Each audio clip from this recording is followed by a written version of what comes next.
Hi everyone, Michael. Welcome back to Tarot Tuesday. I am rather annoyed that the clouds have rolled over because I was looking forward to doing Strength and the Sun in natural light, but oh well, here we are. What I really like about the Strength and the Sun cards is, like last week with the Chariot and the Moon, they are two cards that seem more directly related to each other in a very obvious sense than some of the other pairings that have come up, like the High Priestess and Death. They both represent a Leo. They're both ruled by the sun. They both have that light and warmth, but where they differ is where that light and warmth comes from. And where that difference lies is in that low and high major that I've been exploring in this series. As a low major, it comes from an individual place. So strength is the singular individual's strength, whereas the sun is a global, universal, radiant strength. It's, if the person were not there, the strength would still be.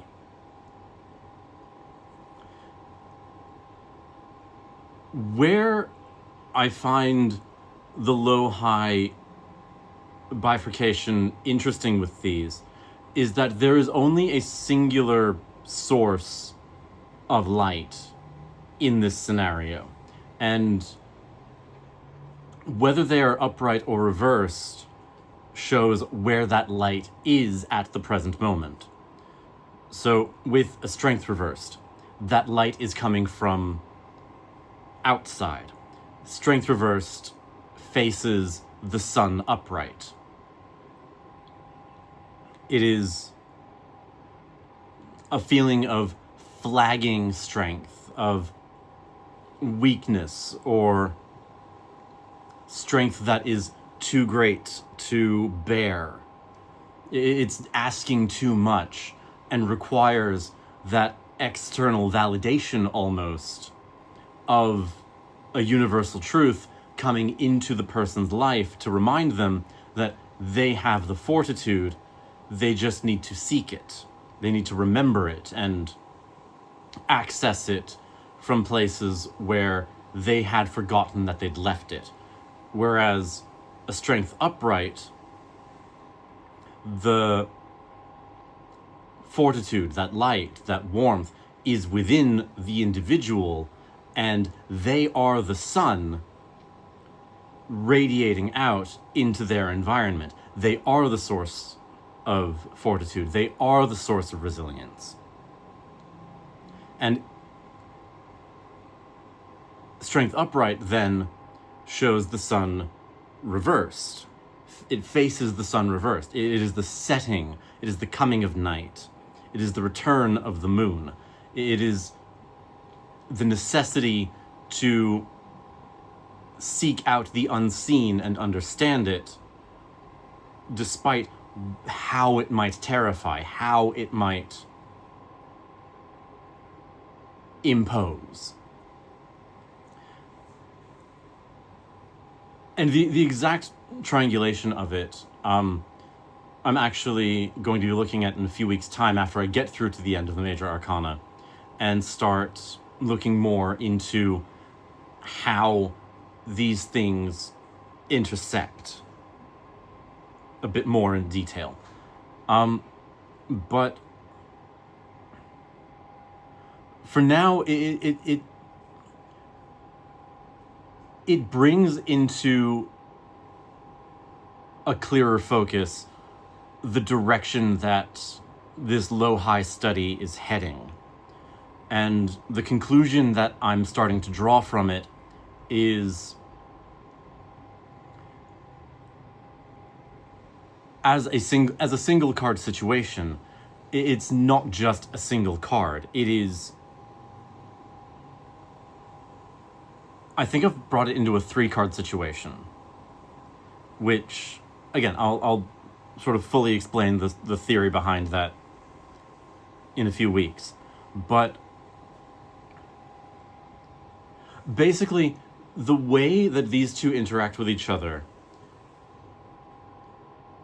it brings into focus that fact that if a major is drawn, that is the position where the querent is at the present moment. But then at the opposite end of that is their viewpoint. So it's where they are, where they're looking. And depending on what is drawn, there is that third unseen card, which sort of talks about where they're going. And I'm really looking forward to having, because I really want to talk about it, but spoilers.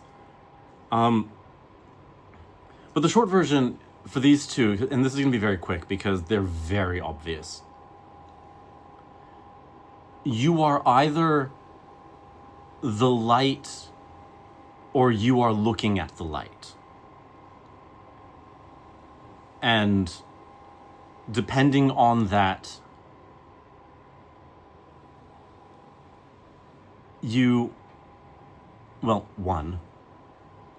one needs to examine fully how they arrived at that situation in order to understand it and fully embrace the action that needs to be taken. And this is something that I'll look at next week with the Hermit and Justice. But in the meantime,